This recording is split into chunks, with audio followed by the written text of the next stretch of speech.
Welcome to Cinema Chop Shop. Watch, chop, retrofit. So on the way over here, on NPR, I heard that TikTok says that Mean Girls are out and Mob Wives are in. Get the fuck out of here! But this is not a Zeitgeist podcast. This is Cinema Chop Shop. This is a movie podcast, and we get together every couple of weeks and we talk movies and stuff that we find interesting in film and pop culture, television, what have you. And today we're doing a special episode that was recommended by our dearly departed Chelsea. I have a dry erase board in the house that I put down ideas for episodes on. The big board. It's not a big board. It's a small board. It's on the refrigerator. And one day she was over and she just simply wrote boobs. And I thought it was a joke. And I said, why'd you write that? And she said, oh, you should do an episode about boobs. I said, just boobs? She said, well, nudity, people that you don't expect to be naked in film that you found surprising. And the example she always gave, and I agree, was Julie Andrews' appearance in SOB. It was a surprise. Son of a bitch. It was a surprise because we did not expect it. But I'll take a pause there to say welcome to our guests. We're here with Todd. Todd, thank you for being here. Thank you for having me as always. And as you've heard, Travis is here. Hey, my tits are up here. And we were supposed to have been joined by Lee, but he had a conflict. So unfortunately, our guest Lee could not make it. So hopefully he'll be back on the show soon. He has expressed a great interest. All right, so Nudity. Mm-hmm. I like it. It's my favorite. I mean, it's cool. Elegant in its simplicity. I dig it. But nudity in film, they've been intertwined since the late 1890s through erotic and artistic silent films. Dante's Inferno was the first of the non-erotic depictions of nudity. That was, of course, the people writhing in pain from the hellfire. Right. That was depicted in the early 1900s. One thing about this episode that I think that I should mention is that we're kind of using our American sensibilities in this, our American Puritanism. Right. Because it definitely colors how nudity plays a role in film. We are more scandalized than our European counterparts. I don't know if you should say we, because those of us in the room I'm speaking in general terms, obviously, because Americans are not cool with naked shit until they are. Right. Outside of nudie flicks and erotic shorts, nudity in film has largely been verboten and regulated since the Hays Code in the mid-30s. From 1929 to 1934, there were a couple of nude scenes that were just incidental to the action. All Quiet on the Western Front, Sign of the Cross, Cleopatra, those three featured nudity. But then once the Hays Code hit, then you started to have to look across the pond to see nudity in film, unless you were going deep underground. And then the other crazy offshoot of this is that educational films, and I'm using air quotes when I say that, they were able to skirt the Hays Code because suddenly there was this huge number of films being made about the nudist lifestyle. There are like 20, 30 movies that you can find easily about nudism. And that was just a way to get nudity on film and get it in people's possession. I'm told, and I've never certified this myself, but I'm told that there's actually 2 nudist colonies on the coast of South Carolina. That wouldn't surprise me. Never been there, never certified it. During the Hays Code, Marilyn Monroe, I think, was probably the first of our big stars to appear naked in film. We had the unfinished movie Something's Got to Give, and then there was the film Misfits, and then almost immediately after you had Jane Mansfield appear topless in the movie Promises. Mm-hmm. And since then, nudity has become more and more commonplace as we get into the late 60s, early 70s, and then of course where we are today, where nudity is just it happens, and we have the MPAA's rating code system to help regulate who sees these god-awful breasts. Sometimes it seems like the nudity in film now is almost an afterthought. Mm-hmm. It's incidental. Yeah, and we're mentioning boobs a lot on this because we I are. really like boobs a lot. Oh yeah, I mean we're heterosexual. Yeah, men, I and like so boobs a it lot. does appeal to us. However, we should not omit the male nude counterpart as well. That's something that's a little bit less commonplace. I would say a lot less commonplace. in And American when it film. happens, everybody's like, "Whoa!" Yeah. We had that happen to us as a group just recently. We were watching To Live and Die in L.A. Yes. And we had Gil Grissom from CSI walking around with a pretty chubby hard on. Yeah, yeah. He was half-mast. Yes. You've got other guys like Richard Gere in American Gigolo, Harvey Keitel twice, Ewan McGregor very famously. So one of naked in those is the Trainspotting. piano. What's the other one? Bad Lieutenant? Yes. Okay. Yes. Sarsgaard, Fassbender. I mean, Yeah. these guys like to show off the schlong. And of course, Mark Wahlberg from The prosthetic. Yes. Well, Baby Elephant Trunk. And then that brings us to like our modern era of how we get to these surprising, at least this is my opinion, how we get into these surprising nudity situations. You have actresses and actors that are created and backed up by the studios and PR machines and media and today's social media that create a public persona that we've come to expect, whether it be wholesome, prudish, or what have you. A lot of times you have these actors and actresses that make the decision, well, it's time for me to stop being that Disney kid actor and I'm going to show my tits. I'm not going to show you my Selena Gomez. Yes. That's kind of where I took a lot of my inspiration from today in picking the films that I went after. I was looking for films from actresses specifically that kind of did have that either young acting upbringing or an image of wholesomeness or being a little reserved and making that conscious decision to bear all for the sake of saying, I'm a woman now or whatever. So that's where I'm going. You gonna pay the royalties on that one? Negative. That was one syllable. Yeah, I do actually think that it hasn't been this scale where we're prude and then we're just on this ever upward arc of being more progressive about this stuff, because It fluctuates. it does. And I think we're actually in another period where people are being a little bit more modest. You're having the so-called PC culture, where you're having not just with types of things you're allowed to say, but also with the the nudity and stuff gets scaled back a bit. And then if you look at movies from a movie like Revenge of the Nerds, for example, the nudity, the content, you couldn't make that movie today, right? Well, yeah. Looking back on that movie, there's a lot of things that are controversial. And about it. there are definitely some things that shouldn't be done, like Right. of course tricking someone into sleeping with you. Yeah. But even the degree to which you see nudity and things like, there are even films that had nudity in it that would be rated PG-13. Romeo and Juliet, for example, with which so many Olivia people Hussey. saw in high school. I saw it in high English school, class. correct? You had we got the parent-teacher And slips you at know home. that woman is suing the production company now. In any case, though, there definitely do seem to be, the 70s seem to be kind of a heyday for this sort of stuff. 80s, you saw a lot of it as well. And then you start, to me, it feels like it started getting scaled back a bit, particularly in the last 10 to 15 years. And the reason I think that we have that is because of the PG-13 rating being the popularity point for making money off of films. We have Right. the big, 'Cause you can get the families in and almost be R-rated, but not quite. yeah, studios are more reluctant to push a lot of money behind an R-rated film because they know that the audience is smaller. And as a result, we get more PG-13 and PG films out in the open, which by result means less nudity because of it's an easy way to skirt the system.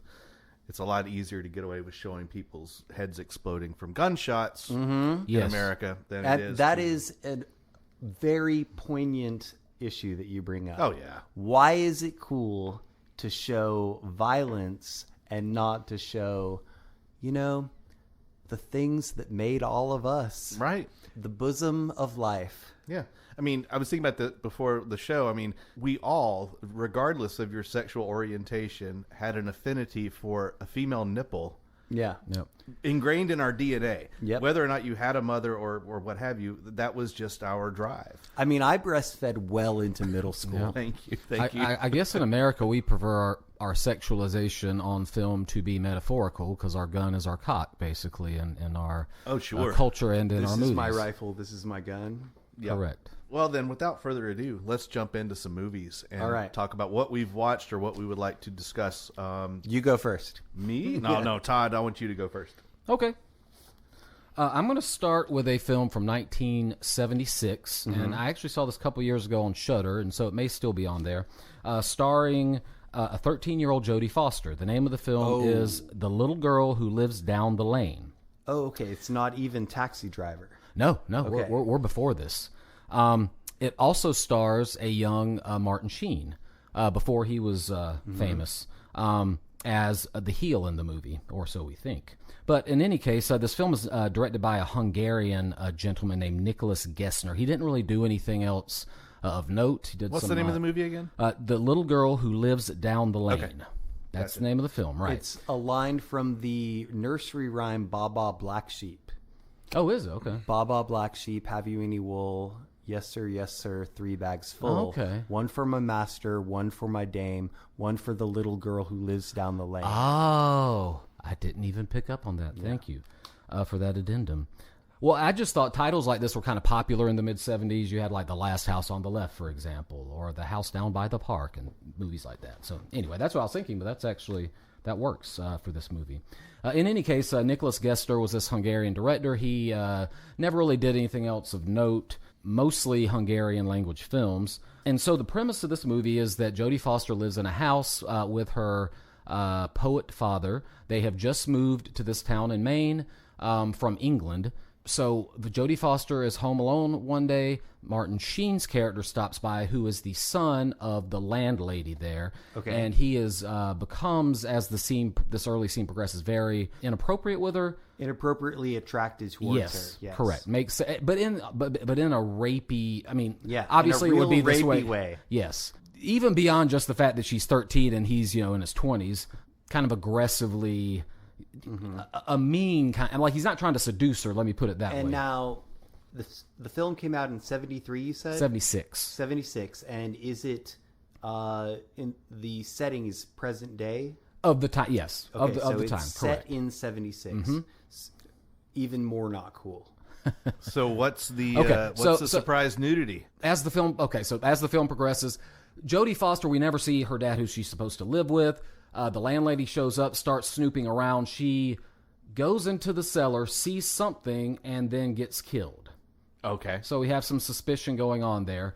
This cop starts snooping around, but he's like actually just trying to be friendly to Jodie Foster because she tells him that her dad's upstairs and he's sick, this kind of thing. So she's just kind of being nice. He knows that Martin Sheen's character is a creep, etc. Okay, I had to set that up because the nephew of the cop shows up to her rescue after this one instance when Martin Sheen's character shows up to investigate why his mother, the landlady, is now missing, and why can't he talk to Jodie Foster's father. Mario comes in, the nephew, and kind of helps her out, saves her, and so then this leads to a scene where she quote-unquote thanks him, and in the scene, and I was very shocked when I saw this, I didn't know anything about the movie, all of a sudden we see a bare ass getting on the bed, and we also see briefly a side of the face, which for all the world seems like it's Jodie Foster, and I'm like, holy shit! Like Jodie Foster was 13 in this movie, and here she is doing like a nude sex scene basically with this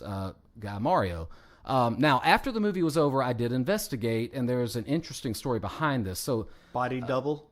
It was, but there's an interesting story behind this. So this was a French-Canadian production. I don't know what the rules were back then. I guess they could legally get away with having a 13-year-old because the director did want Jodie Foster herself to do this scene, nude. She was going to walk off the stage, and so Jodie Foster's mother, as a compromise, offered up Jodie's 21-year-old sister, who looks very similar to her, which is why when they do that little where you see the glimpse of the side face, you buy it because it's her sister. Do we know anything anything about her sister now? Her sister's name was Connie. I don't know. I mean, I don't know any other information about her. Didn't find out anything other than her mother, I guess, was like, hey, Connie, you're 21. Why don't you get After naked? that, Jodie just absorbed her back into herself. Yeah, basically. She's a cop in Alaska. Yeah. So, Yes. Shut the fuck up. So this is a surprising scene, even though it turns out it wasn't actually Jodie Foster, because, I was able to do research on the interwebs. Imagine in the 1970s.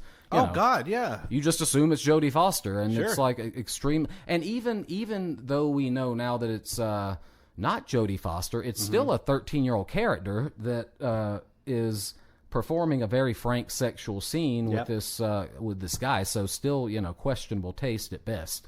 Well, I think that qualifies as surprising. Yes, definitely. I'm going to take a deep dive here. I'm going to go with maybe the first time I ever saw nudity in a movie. Okay. And it was in, Brian's going to love this. It was in Excalibur. The movie Excalibur. Great movie. The Arthurian film with too many famous people to Helen name. Mirren's in it, right? Helen Mirren is very naked in this There we movie. go. And she's fantastically hot. Oh, yes. There's some other nudity, but it's more controversial because it's rapey shit. But Helen Mirren is great in this. If you have not seen Excalibur and you're not familiar with the legend of the sword and Avalon and King Arthur and Lancelot and Guinevere and all of that, do yourself a favor and check out Excalibur. It's pure 80s. Liam Neeson is in it, yeah. and he's already 40 in 1985. Have you ever seen Age of Consent with Helen Mirren and James Mason? No, It's young Helen Mirren. And I don't care for the title. Oh, Is that the one where she's nude on a beach or something yeah, like that? yeah. Okay. She's like an island girl in Australia, and she's supposed to be underage, but I think she's legally of age to be naked in a film. Right. All right, and so the next one would probably be Basic Instinct.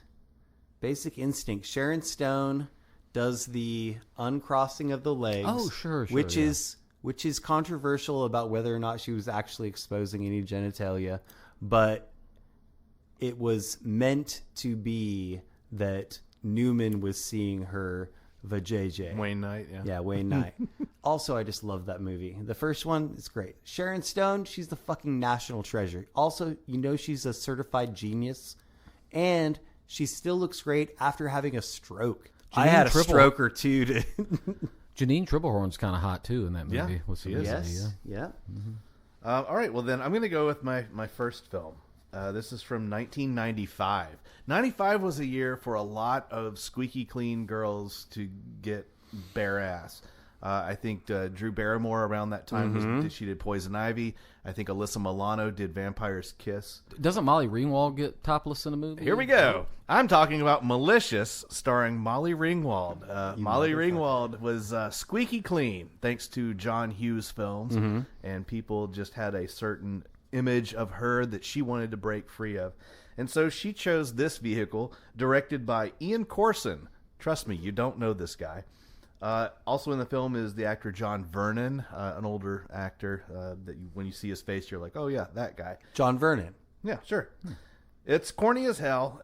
It is about a med student who is also a minor league baseball player trying to break in the majors. Happens to the best of us, right? The actor looks like a full-size Peter Dinklage. Whoa. So I called him. So it's kind of the opposite of that guy that looked kind of like a shrink-wrapped Hulk Hogan in the movie that I talked about. The So I Jaws could- Do not disparage the Hulkster. He just saved a girl from a car wreck. So I kept referring to this guy in my head as full-size Peter Dinklage. And he runs into Molly Ringwald at a party. She is an older med student. She's actually kind of like a teacher's assistant. And so she puts the moves on him, even though he has a girlfriend. An intern. Even though he has a girlfriend, she's very insistent that they hang out. She's like his tutor. She's going to tutor him. And she invites him to a houseboat to get a tutoring that session. style of architecture. I mean, nothing could be more Skinamax 90s than this film. Clearly, they're going to do it. And they do it on a boat. She ties him down, and it's Molly Ringwald on top. And so he doesn't actually have physical contact with her in the shot. It's just Molly Ringwald's breast kind of swinging to and fro. And I'm like, well, that happened. It's 24 minutes and 15 seconds into the film. When does Anthony Michael Hall join in? And he does not. He does not, unfortunately. But anyway, the plot of the film, she becomes obsessive. This is so derivative of Basic Instinct. Yeah. No. What's the Glenn Close movie? A Fatal Attraction. Very derivative of Fatal Attraction. Also, you see Glenn Close's boobies in Fatal Attraction. Although her boobs look mannish. She to me, becomes very angular. So Molly Ringwald becomes obsessed with this guy. She shows up and she like pulls open her shirt and she has his name Doug tattooed on her chest. It's not a tattoo. It looks like somebody drew it with a pen. I laughed out loud. At this Someone in fact did draw it with a pen. So. Probably so. She actually kills the girlfriend's Peter Dinklage's girlfriend. She kills the cat and staples the cat up to her bathroom door. And I'm like, well, there's your Fatal Attraction. There's your rabbit. Mm-hmm. Yeah, they're totally A rabbit. little bit of single white female in there too. Yep. It's laughable. She actually uses the computer to do a web search, and it's the fake website Enter News Search. That got a good chuckle out of. Did she print it off on perforated paper? Is it pre-Google? Definitely. Pre-Google. Yeah, 95, sure. And then the finale of the film is so stupid. The girlfriend, they reconcile her and full-size Peter Dinklage. She moves away to San Francisco because that's where she wants to be. And as soon as he graduates from med school, he's going to come up and see her. Well, she has a roommate in San Francisco, and turns out to be Molly Ringwald, and she's stalking the girlfriend, and there's a big confrontation at the end. It's stupid. It's bad. I shouldn't have taken so many notes. It's god awful. But anyway. Well, fortunately for you, I have 0 notes. We'll speed right through this movie. You're just our house expert on this topic, so you don't need notes. You're like Rain Man, but so boobs. Let's take a brief moment to talk about the different sizes and shapes of boobies. Oh God. We've got the ski slope. Mm-hmm. We've got the ghost nipple. Torpedo Madonna. We've got the torpedo Madonna. We've got the as we were discussing earlier, the sandbag. Yeah. The then we've just got the one that the underhang, where you could like maybe in a movie you see the bottom of the boob. Oh, underboob. Yeah, underboob. Oh, underboob's hot. Yeah, underboob is very hot. Mosquito bites. Yeah, well, I mean, I like the, it. I like the a pirate's small perky. delight, the sunken chest. Small perkies. Yeah, nothing wrong with any of them. I love them all. Short ones, little ones, fat ones, slim ones, soggy ones, dry ones, sandy ones. I think this was the original draft of I Wish We All Could Be California Girls, if you see Brian Wilson's notes. Yeah. Thank you. Mm-hmm. All right, Todd, you're up next. Okay. My next one is a film from 2002 by the great director Alexander Payne, who I finally saw The Holdovers, which was fantastic. I loved it. Fantastic. Great movie. Also, directed Election. He directed that was on the 1999 episode Sideways, The Descendants. Classic. After every 4 years, he's like the Olympics. He puts out a classic movie. Okay.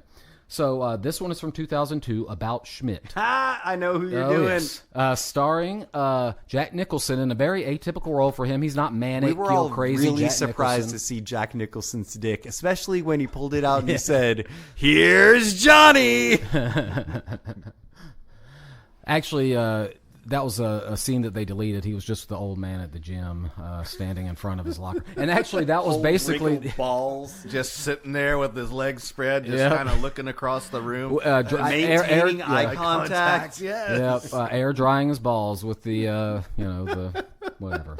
Anyway, he was that type of character, though, in this movie, even though we are joshing around, not his typical, very subdued Jack Nicholson, which you don't see him as. Probably one of his best performances. Anyway, he plays Warren, a life insurance salesman who is retiring, and his job at the life insurance company that he worked for, Woodman of the World, was as an actuary, which if you don't know what that is, that's a risk assessment person. It's also a real company, right? I think so. Woodman, Yeah. I've seen it on the way to the beach, on the right as you go to the beach. And they the little A-frame, Woodman of the World. And they, the T-ball team that I played on as a kid, I think they sponsored us. We had the WOW shirts. You still have the shirt? My mom might have them, but anyway.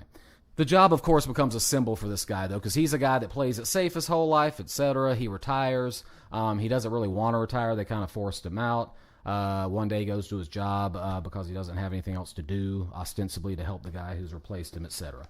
In addition to this, his wife drops dead while vacuuming. His wife, Helen. No, that sucks. Yeah, And so now this guy, who is a very much a Ward Cleaver type, has to take care of himself, which he can't do. It becomes very gross in his house, like, he's, living in a dorm room or something in his 20s.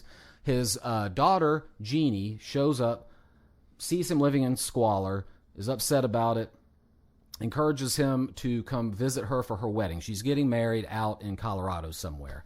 Red Rocks. Yep. Jack Nicholson's character had bought this RV that he and his wife were supposed to travel around the country in. Is it a Winnebago? At Winnebago, yes. And he doesn't give it back. And so it's funny, like there are scenes before he decides to travel to Colorado where he's just driving to the grocery store in his Winnie, driving around town, etc.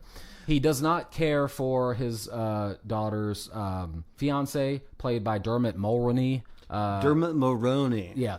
You would, if you don't recognize Not that to name, be you know confused this with guy. Dylan McDermott. Yeah, exactly. So, long story short, he travels down to go to his daughter's wedding, stays with the in-laws, one of whom is played by Kathy Bates. She plays the mother of the fiancé. You don't And this say. is where our surprise, shocking nudity comes in, because if you know Kathy Bates from Misery, Fried Green Tomatoes, etc. Yes. Not someone who you'd expect to have a nude scene in a film. And yet her character is very much a free love type of woman. And there's a scene in a hot tub where Warren gets into the hot tub and Kathy Bates just very nonchalantly drops trowel. And we get the full Monty, the full picture of Miss frontal. Kathy Bates. Full frontal. You can't really see the bottom part because of the stomach. The suds. Anyway, not to get too graphic, but not a scene that I was expecting to see. You're blushing a little bit. I know. I guess I kind of am. So modest. That's that Puritanism that you spoke of. I It's do have a great instilled in grandfather. us. My great grandfather was a pastor. How would you rate your experience of seeing Kathy Bates nude? Was it misery? At first it was shocking, Yes. but then after a little while it kind of grew on me. That was a good one, man. But yes, I definitely remember being shocked at the time that I saw it. Done for laughs, of course, but that's my second. Hey, pick. it was effective, and people very still effective, talk yeah. about it. Right. Yep. We were just throwing around ideas for this episode. She came up multiple times. Right. It is. She's on the list. Yes. She's on the list. That's a good time for us to go pee in the yard, but not before we say, Let's all go to the lobby. Let's all go to the lobby. Let's all go to the lobby and get ourselves some Mounds bars. nice. Yum, yum. It's time for a tasty and refreshing snack. We promise to satisfy your hunger, your thirst, your sweet tooth. So visit our refreshment center now. Let's go. Welcome back from the break. We peed in the yard. Actually, Todd and I did. You just sat there and coughed. Yeah, I was just, taking in the moment. Thank you. I peed earlier, so I'm good. Gotcha. Okay. Well, what do we like to do when we come back from break? It's a beer We got some check-in. beers. We got some beers. Earlier we were drinking Hearts and Arrows by Lincoln and South down in Beaufort, South Carolina. And Todd, you've been drinking a great beer. Yes. The Donut Stout from Burial from Asheville, North Carolina. Skillet like a pan Yeah, like an old fashioned cast iron skillet. where you're frying up your donuts. This was one of their original beers when they first opened, when they had that little closet of a brewery. Oh, I remember. I saw a groundhog there. Speaking of, we're gonna get an early spring. That's what Phil says. I'm So opening it's a dark beer. What It's else? a stout. It's a Donut stout. It's a donut stout. So Yep. it's got some sweetness to it, but I consider it to be a very well balanced, exemplary beer. Right. Yes. Oh, it's beautiful. Quite tasty. Oh my God, it's 8% and worth every bit. Really good. All right, so where do we leave off? I believe Travis, I'm up. Travis, you wanted to talk about some movies. All right, so we're going to fast forward in my, my career of having an affinity for boobs in movies. I wish you could get paid for that. Man, I would be so wealthy. I'd pay off all y'all's mortgages. I'd just be like, look at all my shit. We're fast forwarding to, I'm going to say 1997. And I think that's the year that Showgirls came out. 1997. 95. No, well, this is when it came out on video. And We talking Showgirls? yeah, Showgirls. Oh, shit, man. So I happened to be home alone, just like Kevin McAllister. Yeah. And I decided that I was going to drive my my hatchback into town to go to the Blockbuster and rent Showgirls because my parents were out of town. In fact, my father was driving my mother to the airport to fly to Oregon to visit her family.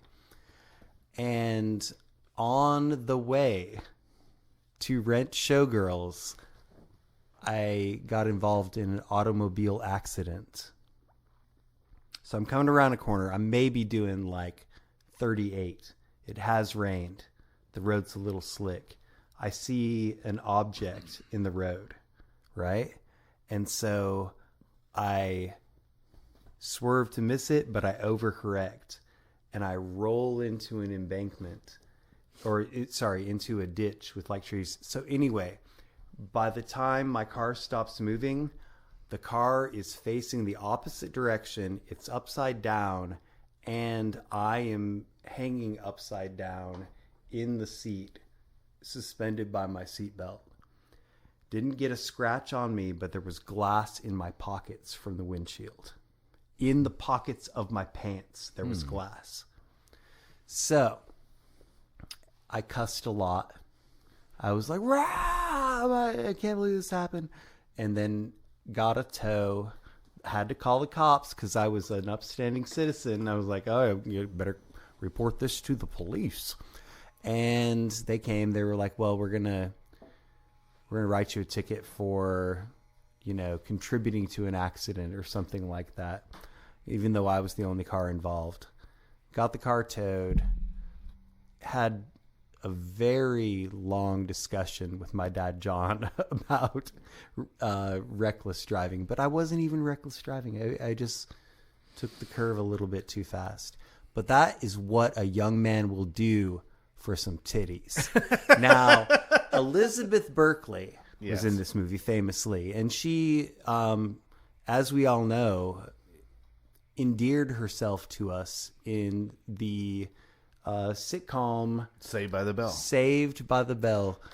Got a House by the Bayside. Jesse And- Spano. Yes. Jesse Spano. And so, it's kind of like when the girl next door decides that she's going to flash you on the bus or Absolutely. something, It was a big deal. It was worth it for me to wreck my car to go to Blockbuster to try to get that movie. Still didn't get it. And in fact, to this day, I've never seen it. Oh, good. Really? Okay. Well, Red Letter Media just recently posted a review of this, and it's kind of developed a cult following. Yes. When it came out, it was panned by critics. Oh, yeah. We're talking raspberries. Very much so. And on the other hand, if you look at it as kind of a satirical piece, it actually has a lot of value. Yep. But Which I think if you know the filmography of Paul Verhoeven, who Paul directed it, Verhoeven. Verhoeven. He That's- also that's wrote the- Basic Instinct and Sliver. and RoboCop. Written Yeah. by Joe Westerhouse. Yeah. And so the people behind Those it, two should never have stopped collaborating. Yeah, exactly. Woof. All right, so my film is going to be from 2001, starring one of your favorite actresses, and she decided to get very naked in Yes. the film. It's Prozac Nation. Rosario Dawson? No, Star- Christina Ricci. Christina Ricci. Yes. It's directed by Eric Skoldsberg, who didn't do much of anything else, and it's got Christina Ricci, the Reese Myers actor. He's His in name it. is Jonathan Rhys-Meyers. Yes, Jessica Lange is in it, Anne Heche, Jason Biggs, and Michelle Williams. Great cast, terrible movie, Yeah. horribly written. And before I get into the nudity of it all, it's based on the very best-selling book Prozac Nation, written by Elizabeth Wurtzel, and it's supposed to be autobiographical. And I've known lots of writers. I know a writer who gets paid to write books and stories, our friend Joey. I've never met a writer who talks about themselves like Elizabeth talks about herself in this movie. Okay. I found this movie to be so extremely vapid and just self-indulgent, and the writing itself was poor. It was terrible. It's some of the worst writing I've ever heard in a film. And yet it's supposed to be about a writer. It's set in the mid-'80s. I did not know this until very late in the film when they showed the space shuttle Challenger explosion. Was it hotter than a set of twin babies?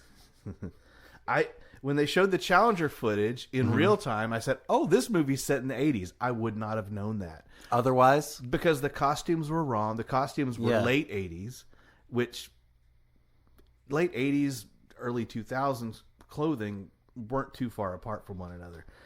Did you get a second opinion on this? Yes, I did actually. Yeah. I consulted my expert. Outside of all of that, I always liked Jessica Lange, but I did come to a realization that Jessica Lange has a move that she makes when she cries in films. It's the snot move. Most actresses will rely on the tears. Jessica Lange leans into the snot. believe you're even What she does, saying that now. watch a Jessica Lange film. She wipes her nose low and smears the snot across her upper lip. Okay. So the camera can pick up the lights glinting off the snot. And then when she brings her hand back up, she pokes herself in both eyes. But seriously, and I was like, wow, I did not notice that until just now, that is the Jessica Lange cry, is to just wipe that snot everywhere and get it all gross looking. It's her thing. Anyway, to the point of the episode, Christina Ricci, child actress, Addams Family. I feel like she was naked before this. No. This is her first nudity? 2001, she would have been... Because she's been naked quite a bit. She would have been 21 years old. Okay. When did Black Snake Moan come out? Later. Yep. And then there was a TV miniseries she was on where she got very naked. The Story of Everything or something like that. Well, to the film's discredit, they basically blew their load too early. 4 minutes and 30 seconds into the film, Jessica Lange walks into Christina Ricci's room, and the camera pans around from the back. She's sitting naked on her bed, and the camera pans around and gets you a full side boob, full boob, pulls back, and her legs are off to the side, but you get a little bit of bush peeking out of the top. Yeah. And I was like, wow, this is that's bold. That's bold. I would for rather your- you did not put your hand on your own Oh, crotch when you're yeah, talking about baby, yeah. a little bit of bush. And that's it. That's all we get. That's all we get at Christina Ricci. But I mean, hey, coming out of the gate Worth it. strong. Yeah, I mean, She's amazing. I love her so much. aesthetically, I find her breasts to be very appealing. Did you know that she's born on the same day of the year as me? Yes, I know that you are birthday twins. But the movie itself sucks. Okay. I guess if you're in it for the boobs, then hey, 4 minutes and 30 seconds and you're done. Yeah. Nah. All right, Toddley, you're up. All right, this was a movie that actually came out last year, and I believe is now available on Netflix, starring Jennifer Lawrence. The movie's called No Hard Feelings. Yeah. Now, this isn't necessarily surprising because It's Jennifer a romp Lawrence comedy. It's not necessarily surprising because she gets naked, because she had one She's other done that movie before. in Red Sparrow. Correct. It's the way that it happens in the film. So this movie, the premise is it's supposed to be like a Farrelly Brothers movie. Yeah. Like a gross out type comedy. But there's some underhanded fucking shit that goes down. Yep. This 19-year-old kid's parents, one of who is the father, is played by Matthew Broderick. Yep. they put an ad in a paper offering a car to someone who will pretend to date and basically sleep with their son, because he is very socially awkward. He's never had a girlfriend, and before he goes to college, his parents want him to have some experience. It's real fucked up. Yeah. I don't know. I think this is a great way to cure incels. We're hiring somebody to give you the poontang. Exactly. So Jennifer Lawrence's character has recently lost her car. She's kind of a female gigolo, if you will. Runs through guys, won't commit to anyone. She answers this ad's willing to do it. And I don't think she's a gigolo, because a gigolo implies prostitution. Well, actually, though, they joke about that in the movie. That's one of the jokes of the movie, is her friends will say to her, so you're being a prostitute. No, I'm not, But before that, I would classify or qualify her as a gigolo. Right. Mm-hmm. Okay. No, she is in the movie. One of the early scenes where she loses her car, it sets up why she needs a car, is an ex-boyfriend shows up to tow her car away, and she's trying to talk to him, and then another guy comes out of the room. You're right.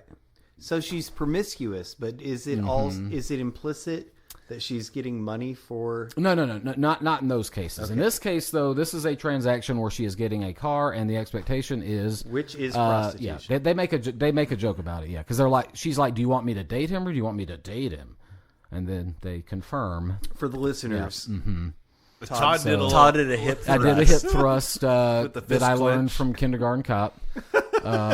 Boys have a penis, girls have a vagina, and with the hip thrust. Anyway.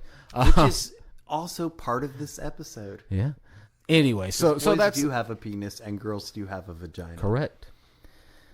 So the surprise nudity comes in during one scene. So there's a lot of shenanigans here where, because, Jennifer Lawrence is trying to make quick work, get this kid into bed or whatever, but he's awkward. He sprays her in the face with mace and one scene, this kind of stuff. So now they're on the beach, and she convinces him to go skinny dipping in the ocean. While they are skinny dipping in the ocean, bullies. Yes, bullies, drunk kids come by and, as a joke, try to make off with their clothes. Jennifer Lawrence. It is hilarious, though. Yeah. So take the clothes of people who are skinny dipping. Yep. To be fair, it's hilarious. Are you speaking from experience? I'm just saying. I had a dream the other night. I was walking around with a t-shirt long enough just barely to cover my balls. So Jennifer Lawrence, when she sees this, is angry, and as one would be, and comes storming out of the ocean, completely nude. They full frontal nudity. But it's aggressive. We got some bush here showing. Attacking aggressive, them. And then she gets into a fight with them, and she's fighting with these characters in the nude while fully naked. And so I read about this. There was no stunt double used. She's doing all. It was all AI. No doubles used either for the nudity or for the fighting or anything. Apparently, she did it all, and so was not expecting that. Kind of was like, oh wow, she's okay. So for this, because you're in a comedy like that, you're not expecting Jennifer Lawrence. Okay, you're expecting an Academy Award-winning actress to save that for artistic, maybe do a scenes. Arm across the nipples. Yes, yeah, I would have expected like Jennifer Lawrence to go nude in like the sequel to Devil's Bone. Yeah, Devil's Boner. It's more bone than the first one. Yep, it's boner. Yep. So yeah, pretty surprising. Unfortunately, the rest of the movie, that was the one chance they took. They wanted to be a Farrelly Brothers movie. That's why Jennifer Lawrence did it. If you watch interviews with her, but they don't really take any chances after that. Goes back to my earlier point about how movies now, like the kinds of jokes that they made in There's Something About Mary, for example. It would be hard to do now. Probably couldn't do. Remember Matt Dillon using the R word to describe, the brother of the mentally challenged brother of Cameron Diaz and things like that. So they didn't have the guts to go that far. Other than below that. The beans. Yes, more surprising nudity, although it wasn't famous people. But yeah, the Frank that was a great scene too with Ben Stiller. Yeah.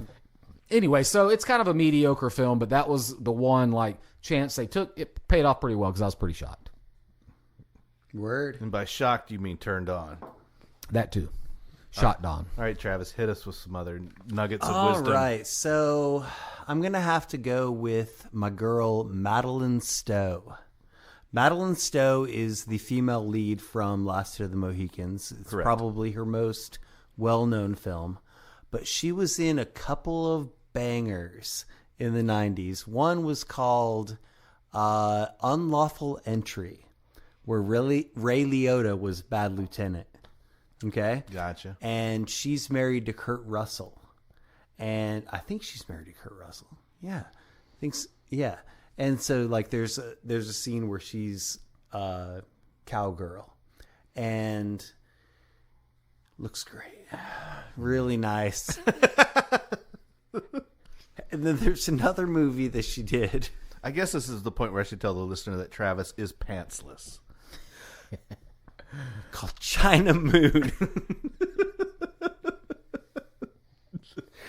All right, so here's my issue. Are these really surprising, or you just want to talk about them? He just wants to talk about him. It's fine. We're letting him roll with it. Let's go. So, China Moon, titties look great. Unlawful Entry, titties look great. Same position. She's upright. Her nipples look way different in both movies. Oh, why? In one of them, they're brown, and in one of them, they're like a rosy, like dark pink. Think And it's I makeup. I don't know if lighting? it was the lighting or what, but it's bothered me for fucking 35 years. You don't want to admit to yourself what might actually be the case, Body which was double? that body double. I don't think so. I would Okay. never. Okay, I would just- never think that Madeline Stowe would deny us the pleasure of her mammography. Travis has watched them frame by frame. Mm-hmm. Back and to the left. Back and to the left. All right, so There's a second titty on the grassy knoll. All right, my last film is going to be from 2005, and it stars an actress that I was surprised appeared nude, but I guess I had heard, that she had. However, this movie is sandwiched between two very typical roles for her, The Princess Diaries and Anne Hathaway. and The Devil Wears Prada. Yeah. It's the film Havoc. Yeah, where she gets railed. And it's starring Anne Hathaway, Bijou Phillips, which we've talked about recently. Yes. It's got Michael Biehn playing her father. Joey Mr. Bean? No, Michael Biehn from Terminator and Aliens. So his full name is Mr. Michael Biehn. Biehn. Joey Gordy Levi's. JGL. It's got Laura San Giacomo. Giacomo Cione. Channing Tatum plays a very small role. Freddie Rodriguez is one of the Latino gangbangers, as well as Ray Cruz. You're not allowed to say that. Latino gangbangers? Yeah, you can't say gangbangers. Why not? Because it's a double entendre. It They could were be- in a gang and it they could- were violent. And they were banging. They were- But, And but they a banged- gangbang is a completely different thing. Well, that have you seen this film? No. Okay, well then I'll get to that point. And then Ray Cruz, who played Tuco in Breaking Bad. who's in Oh, this as yes, well. yes. So you've got a bunch of kids who go to school in the Palisades in California, and they are obsessed with Afro-American culture. The They- Pacific Palisades? Yes. And so they're all about hip-hop culture and emulating African-Americans that they see on television and they hear in rap music, even though these are the whitest kids you know. And Joey Gordy Levi's does the best job. He is completely committed to this role. But they are completely fake. I mean, these kids are very well taken care of. Even the African-American kids in the school look rich. What is this movie? Havoc. Havoc. And in their obsession with this hip-hop culture, the Anne Hathaway, Bijou Phillips, I didn't list the actor who plays the boyfriend of Anne Hathaway, and then Joey Gordy Levi's, they decide to go to East L.A. and go buy drugs from the Mexicans, and that's borrowing from the film. And so they come across Freddie Rodriguez and Ray Cruz's characters, and they kind of have a little bit of a conflict with them while they're buying the drugs from them. And then later in the film, Anne Hathaway and Bijou Phillips and their two other girl friends go back out to East LA to meet up with Freddie Rodriguez and go to one of these parties that they have out on the streets. and apparently Anne Hathaway has a shine to the Freddie Rodriguez. So early in the film, 8 minutes 24 seconds in, Anne Hathaway's tits. Boom. So it's another early booby. Early booby.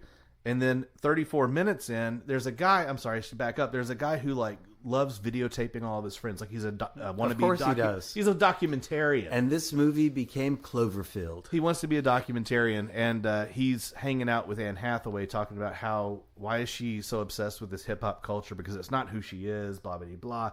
And she's like lying on a table with her shirt open and her little nips kind of poking out from her bra, and he's like, "You need to cover yourself up." I'm like, "Oh, son." Anyway, that happened at 34 minutes. And then 1 hour, 1 minute in, we've got full-blown Anne Hathaway tits again. They end up at the gangbangers, I'm using it now, party, because they're at a motel room, and they're drinking and having fun with Freddie Rodriguez and Ray Cruz and all of their friends. And it's Anne and Bijou Phillips. And you get to see Bijou Phillips' boobs as well. But why are you saying Bijou? Her name is Bayou. It's Bijou. I think that she's born on the bayou. Anyway, the gangbangers say, we want to play a game. You roll dice, and the number that comes up is how many of us you have to fuck. No, that's a bad game. So Anne Hathaway, don't play that. Anne game. Hathaway rolls a 1, and she picks the guy she likes. She was very lucky. And Bijou rolls 3, and Ray Cruz goes in. This other guy goes in. They go at her at the same time. What? And then Anne kind of gets cold feet and backs out. And then so Freddie decides to jump in too. So she has all 3 at once, and it becomes a rape situation. And then it kind of takes a nasty turn. Yes. I'm realizing now that I've never seen this movie. I've only seen her naked in this movie. Okay. To her credit, she looks phenomenal. It's not the most pleasant movie to watch. I don't really care for it that much. It is directed by Barbara Koppel, who directed the great documentary from the 70s, Harlan County, USA. Harlan County, USA is fantastic, yeah. And that surprised the fuck out of me. I feel like I've seen that. It's one of the best documentaries ever made. Oh my God! About one of the worst parts of the country and the worst. You will never forget. There's a war going on between the scabs and the. Oh yeah, yeah. And you'll never forget the wail of a mama in one scene at the funeral of her murdered at one of these fights between the scabs and whatnot. Anyway.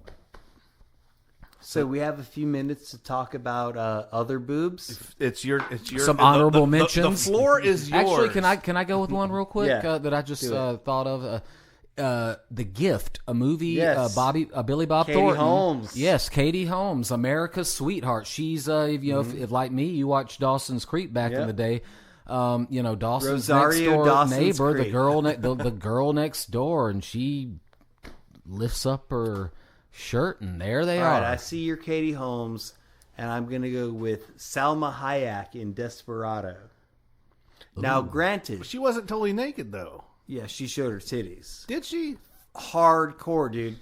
You don't believe me? It's been ages since I've seen it. I thought she was still dressed before she turned into the demon. Okay. No. Oh yeah, I do remember that from back in the. There's a full-on sex scene with her and Antonio Banderas. And then, of course, I'm surprised you've not mentioned Halle Berry and Swordfish. Well, that was just a and then suggestion for the episode. Well, no, I think it's not one of my favorites, but I do like. Did Monsters Ball come out before? After. Way okay. after. And the thing about Swordfish, though, that was surprising is because there was no preamble, there was no build-up, and it was purely incidental. She just happened to be topless sunbathing. Well, she joked about it too, about the money she got for that. That she $25 million for each boob or something. Analog to that. All right, so Halle Berry in that movie, it's almost identical to the way Renee Russo just randomly shows her tits in the Thomas Crown Affair. Gotcha. Mm-hmm. I think we would be remiss if we didn't mention, and I'm actually going to quote a different movie, Scream, in mentioning this. Yeah. Jamie Lee didn't go legits till she showed her tits in Trading Places. Trading Places. It's a 1983. body switch movie. Yeah. Body switch movies. Have we ever done that? I don't know. Yeah.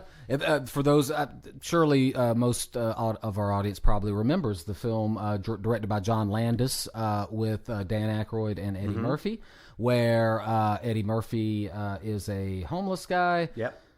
Dan Aykroyd, a rich guy, and these evil millionaires/billionaires make a bet about whether One or of not them they played can, by Don Amici. Yeah, they make a bet about whether or not they can, whether it's genetic or socialized. It's in nature terms versus nurture. there you go. Fuck John Landis. Fuck John Landis and fuck these rich dudes murderer for doing a human social experiment I will- about nature I will- versus I will nurture. fight John Landis. To And the death. their whole thing was like black guy, white guy, nature, nurture. You know. Yep. Anyway, that's the film if you want to see it. But Jamie Lee, in one scene, she plays a hooker who Sex is worker. supposed to set up Dan Aykroyd's character to help his demise. And so there's a scene where she just is talking to Dan Aykroyd The and takes her point of top this off, movie is never trust anyone. Don't trust any motherfucker. including her close confidants. Indeed. All right. So what about Melanie Griffith in that movie with Paul Newman, where in fact, she shows her tits in 2 movies, co-starring with Paul Newman. Oh, that movie Bound with Gina Gershon. Gina Gershon. Yeah, we got that. But see, I didn't consider that surprising because I've lost the thread of surprising. I was about I'm to just say, talking you're just about talking nudity. Nudity now. I mean, Body Double was great with Melanie Griffith, and It's also very meta. it was meta. The idea of body double in the fact that in the industry A lot of of cinema, times you have stand-ins for nudity. they yes. have body doubles. And there was a movie called Body Double that made its way into this episode. Yeah. I'm just saying, you guys, look at the stars. See those constellations. Now are we done with nudity? I think so. We're never done with nudity. We're done with the episode. So right now, all of us and everybody else in the world is completely naked under their clothes. That's generally the way it works. That's exactly true. Love it. Oh boy, we've got some fun episodes coming up. I think we're going to do the watch party next. Which one? With that Dolph Lundgren directed, written, starred Vanity Project. Wanted Man. Yes, You with, had me at Dolph. with Kelsey Grammer. We need to tie that into the Beekeeper thing. The Beekeeper is crazy. I need to watch The Beekeeper. Can it possibly live up to the Michael Flatley? No. movie, though? This will be no Blackbird, but I'm Blackbird sure. is on a god tier. Yeah, it's crazy. But I saw this one pop up, and I said, "Yeah, I want to see Kelsey Grammer in a border dispute." What the fuck? Come on. So yeah, we'll come back with a watch party pretty soon. I think we'll be recovered from the Super Bowl coming up next week. We got some fun times coming up there. We'll do the watch party, and we'll be back with that and some other shit. In the meantime, please rate, review, subscribe, tell your friends and family about us, and get them to love us, like us, and all that good shit. Cinema Chop Shop on most platforms except for YouTube, we're Cinema Chop Shop Podcast, right. where you can listen to an audio presentation of this podcast and watch a still shot of the artwork or something. Yeah. See, if we had been on YouTube, they could have seen Sean rub his balls when he was describing one scene, and you pantsless, Travis. Yeah. Yeah, well. Anyway, need People would have pure seen tan. my goat legs. I'm a cryptid. we'll be back, and until then, please remember to watch, chop, retrofit. And motorboats.